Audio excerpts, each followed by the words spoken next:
बिस्मिल्लाहिर्रहमानिर्रहीम।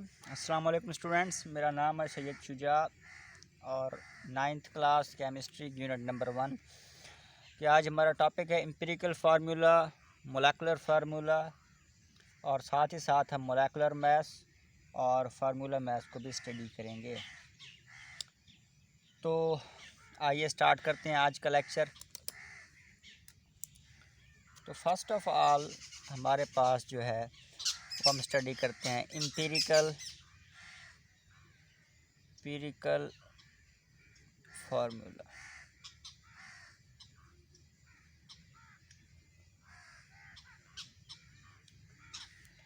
स्टूडेंट्स, इससे पहले वाले लेक्चर में ना इस पहले वाले लेक्चर में हमने पढ़ा था how to write a chemical formula. तो सबसे पहले आप ये देखें कि एक होता है केमिकल फार्मूला। तब हमने पढ़ा था कि ये जो एलिमेंट्स होते हैं ना, एलिमेंट्स इनको रिप्रेजेंट किया जाता है सिंबल से, मीन के हाइड्रोजन का H, ऑक्सीजन का O। तो इसके बाद हमने देखा था कि कंपाउंड्स को रिप्रेजेंट किया जाता है फार्मूले से, यानी कि केमिकल फार्मूले से। तो आज हम देख रहे हैं केमिकल फार्मूले की इकसाम। दो किस्म के केमिकल फार्मूले होते हैं स्टूडेंट्स। एक होता है एम्पिरिकल फार्मूला,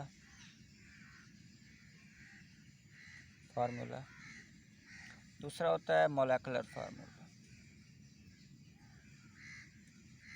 तो आज हम इन्हें स्टडी करेंगे। तो एम्पिरिकल फार्मूला जो है, इसकी डेफिनेशन मैं लिख रहा हूँ जो कि आपकी बुक में है। पहले वो लिखता हूँ, फिर बाद में आपको जो है डिटेल में समझाता हूँ। It is the simplest whole number ratio। जब भी एम्पिरिकल फार्मूला लफ्ज़ आपने सुनना है तो आपके जहन में जो पहली बात आनी चाहिए वो है सिंपलेस्ट होल नंबर रेशो। ठीक है, of atoms present in a compound. ये है मुख्तसर सी डेफिनेशन। ठीक है, तो एम्पिरिकल फार्मूला जब भी आपके सामने ये नाम लिया जाए तो आपके जहन में ये वाली चीज़ आनी चाहिए, सिंपलेस्ट होल नंबर रेशो। क्या मतलब सिंपलेस्ट होल नंबर रेशो? तो एग्ज़ाम्पल से हम जो है देखते हैं।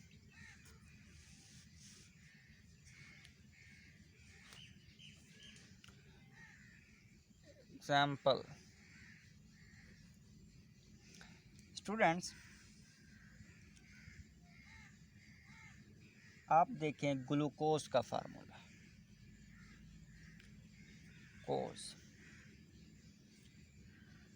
ग्लूकोज जो है वो बनता है 3 एलिमेंट से, कार्बन,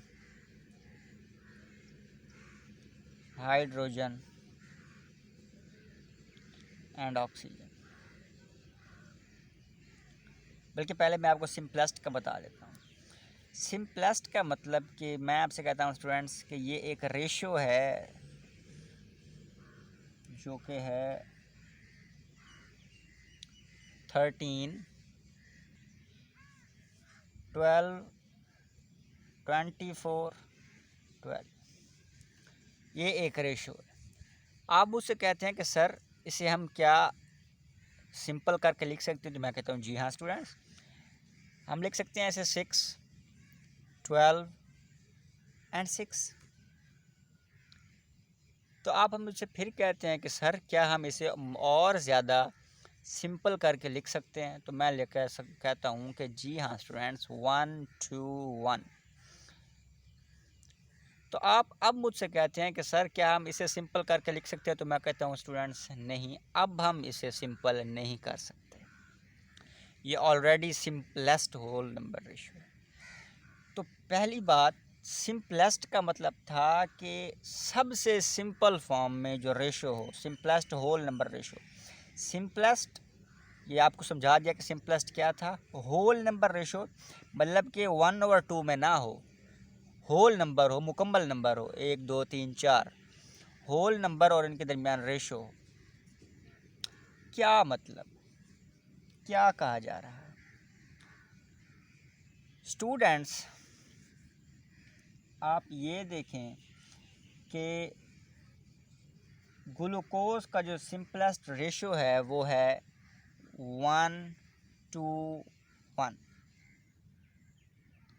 मतलब कि कार्बन, एक कार्बन, 2 हाइड्रोजन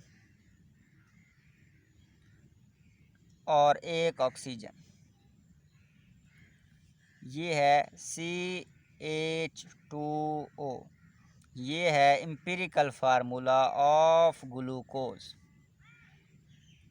ठीक है जी। मीन्स के रेशो क्या होनी चाहिए, रेशो ग्लूकोज के एक फार्मूला को, एक मॉलिक्यूल को बनाने की, कि एक कार्बन हो, 2 हाइड्रोजन हो और 1 ऑक्सीजन हो। ये सिंपलेस्ट होल नंबर रेशो होनी चाहिए। ठीक है। इसके बाद एक और एग्जांपल आपको देता हूँ मैं, वो है जी सिलिकॉन डाइऑक्साइड, SiO2। इसमें सिलिकॉन 1 जबकि इसकी रेशो ऑक्सीजन की 2 है। तो इसे अब मज़ीद सिंपल ही नहीं किया जा सकता, तो यही ही इसका एम्पिरिकल फार्मूला है। अच्छा, एम्पिरिकल फार्मूला को समझने के लिए ना, डिटेल में समझने के लिए हमें साथ ही साथ मोलेकुलर फार्मूला का भी इल्म होना चाहिए। अब मैंने जो भी बातें आपको एम्पिरिकल फार्मूले के बारे में बताई हैं, ये सब के सब क्लियर होंगी जब मैं मोलेकुलर फार्मूले के बारे में आपको बताऊंगा। तो स्टूडेंट्स, मोलेकुलर फार्मूला वो क्या होता है?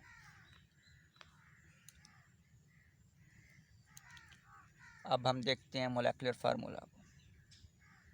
मोलेकुलर फार्मूला,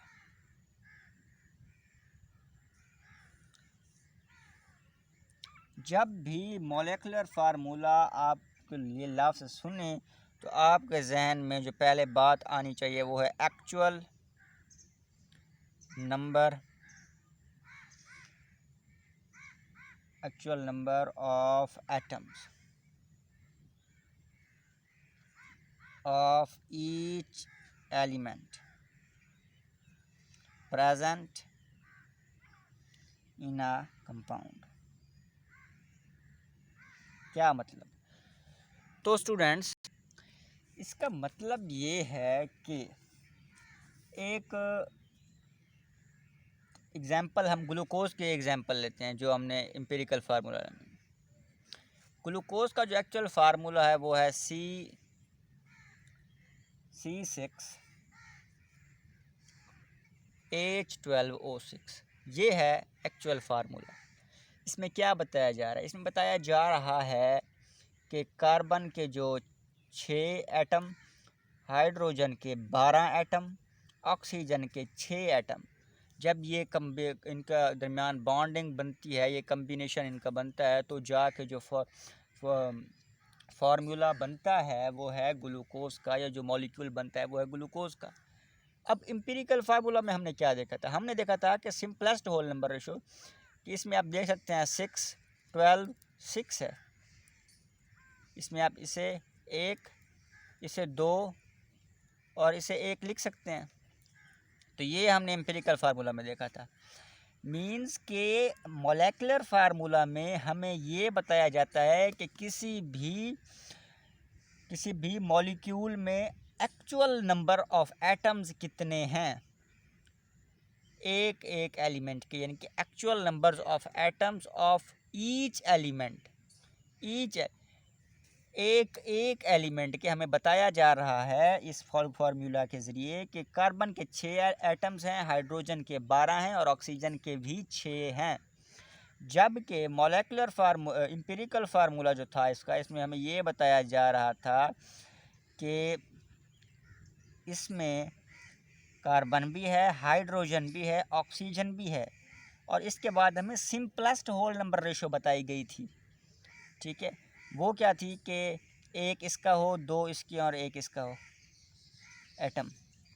ठीक है, वो मैंने आपको यहाँ पे बताया कि इसे हम सिंपल भी करके लिख सकते हैं 6 12 6 को 1 2 1 में। तो ये सिंपलेस्ट होल नंबर रेशो जो थी वो ये कॉन्सेप्ट था।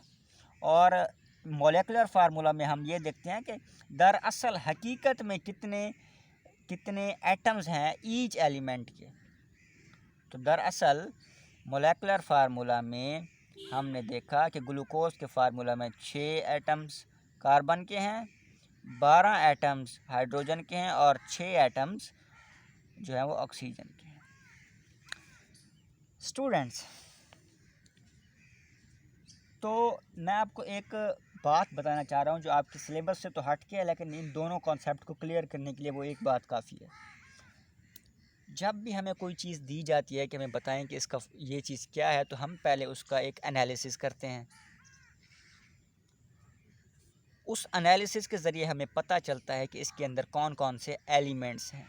यानी उस एनालिसिस के ज़रिए हमें पता चलता है कि उसके अंदर, लेट्स सपोज कि हम एनालिसिस में ग्लूकोज दिया गया था, देने वाले को ये मालूम था कि मैं ग्लूकोज दे रहा हूँ, लेकिन हमें मालूम नहीं था। हमने जब देखा तो हमें पता चला कि इसके अंदर कार्बन है, हाइड्रोजन है और ऑक्सीजन है।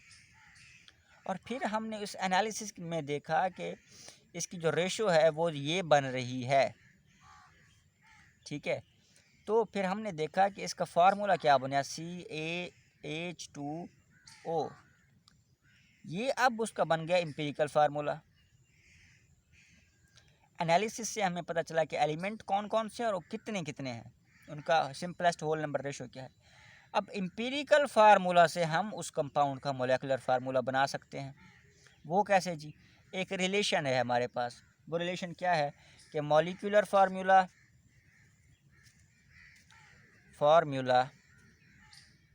Is equals to empirical formula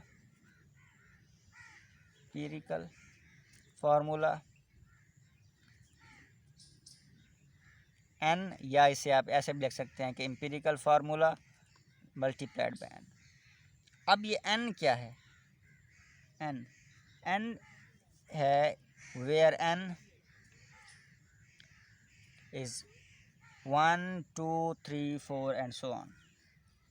अब आप स्टूडेंट पूछते हैं कि इसके सर ये 1 2 3 तो है, लेकिन ये n एक्चुअल में क्या है? तो मैं आपसे बताता हूँ स्टूडेंट्स कि ये देखें, अब हमें तो मालूम चल गया कि CH2O ये एम्पिरिकल फार्मूला है ग्लूकोज का। अब हम अगर हमें दे देता है ये एनालिसिस, जिन्होंने हमें कहा था कि एनालिसिस करें, सैंपल देने वाला ही बता देता है कि n की वैल्यू यहाँ पे है 6। तो अब हम यहाँ पे 6 पुट करेंगे तो क्या हमारे पास फार्मूला होगा, C6H12O6। ये तो स्टूडेंट्स मॉलिक्यूलर फार्मूला है। वो किसका? ग्लूकोज का। तो देखें, हमने एनालिसिस किया, एनालिसिस में हमारे पास मल्टीपल मेथड थे। कंबस्शन एनालिसिस है, फर्स्ट ईयर में आप स्टडी करेंगे। उसके अलावा कई और मेथड है जिनके ज़रिए हम एनालिसिस करते हैं। उस एनालिसिस के ज़रिए हमें जो है ये एम्पिरिकल फार्मूला मिलता है। एम्पिरिकल फार्मूला जब हमें मिलता है तो हम उसे उसके n के नंबर मालूम करने के बाद हम उसका मॉलिक्यूलर फार्मूला निकाल लेते हैं। तो दरअसल ये था कॉन्सेप्ट, ये था relation between the empirical formula and molecular formula. ठीक है, तो होपफुली आपको ये कॉन्सेप्ट समझ में आ गया होगा। 9th क्लास तक आई थिंक सो कि इतनी बात ही बताना काफ़ी है, और आपकी सिलेबस के अंदर भी हमने रहना है। अब जो आपका एम्पिरिकल फार्मूला वाला जो टॉपिक है, उसमें एक और टर्म है फार्मूला यूनिट। वो क्या है students? Very beautiful concept, very beautiful concept. अब आप देखें कि फार्मूला यूनिट्स क्या होते हैं। पिछले लेक्चर में, जिसमें आई थिंक सो के हम स्टडी कर रहे थे कंपाउंड्स को। कंपाउंड्स वाले लेक्चर में मैंने आपको बताया था कि ये जो आयनिक कंपाउंड होते हैं ना, आयनिक, ऐसे कंपाउंड आयनिक कंपाउंड होते हैं जिनके अंदर आयनिक बॉन्ड होता है। और आयनिक बॉन्ड किन के दरमियान होता है? आयनिक बॉन्ड उनके दरमियान होता है जिनके अंदर इलेक्ट्रॉन की जो शेयरिंग है वो नहीं होती, सिर्फ चार्जेस एक दूसरे को अट्रैक्ट करते हैं। अब जब चार्जेस एक दूसरे को अट्रैक्ट करते हैं, जैसे मैं एक एग्जांपल NaCl की, नमक की ले लें, टेबल साल्ट जो हम खाने में इस्तेमाल करते हैं उसकी एग्जांपल, तो इसका फार्मूला कैसे होता है कि ये बनता है 3 डायमेंशनल पैटर्न में। 3 डायमेंशनल पैटर्न क्या होता है कि ये आप देखें,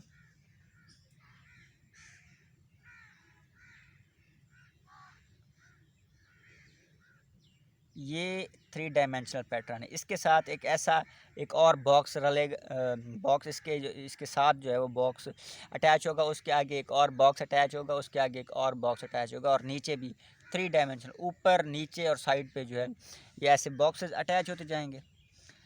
अब ये एक बन जाएगा 3D पैटर्न, ठीक है।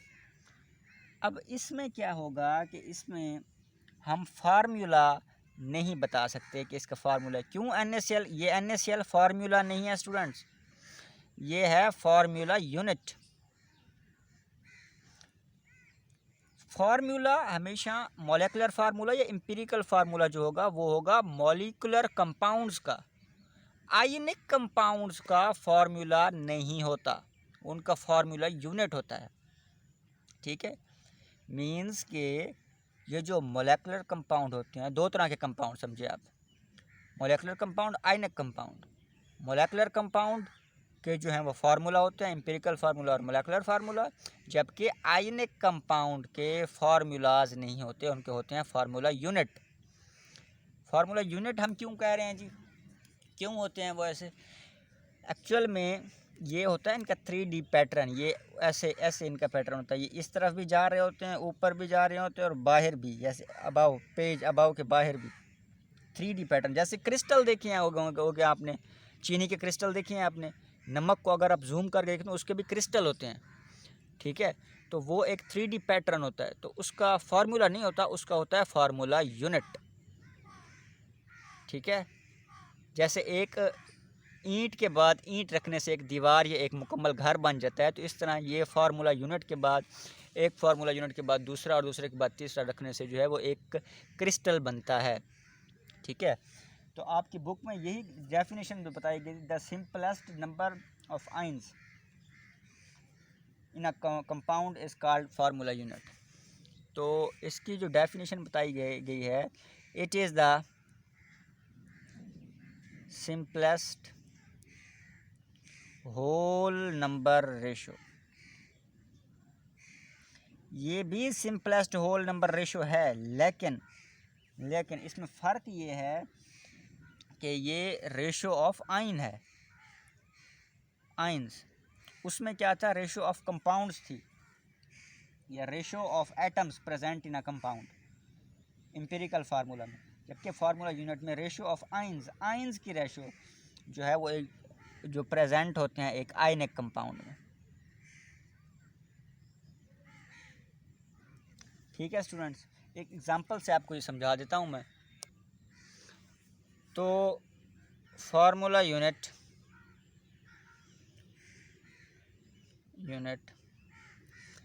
टेबल साल्ट का NaCl है ये नमक, इसमें ये नमक बना है जी Na पॉजिटिव आयन से और Cl नेगेटिव आयन से, ठीक है।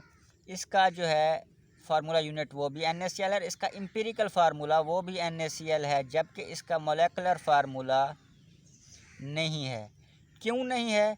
क्योंकि ये मोलेकुलर कंपाउंड ही नहीं है जो इसका मोलेकुलर फार्मूला हो, ये है आयनिक कंपाउंड, इसका मोलेकुलर फार्मूला नहीं होगा, इसका होगा फार्मूला यूनिट, ठीक है स्टूडेंट्स। एक टेबल जो आपकी बुक में दिया गया है जिसमें 2-3 चीज़ों को समराइज़ करके बताया गया है। एक है जी कंपाउंड को लिया गया है, फिर एम्पिरिकल फार्मूला उसका लिखा गया है, फिर मोलेकुलर फार्मूला उसका लिखा गया है। ठीक है जी। तो मैं आपकी बुक वाले लिहाज से बेंजीन को ले रहा हूँ, बेंजीन और इसके बाद ग्लूकोज, इसके बाद स्टूडेंट मैं ले रहा हूँ सोडियम क्लोराइड और आ गया जी वाटर।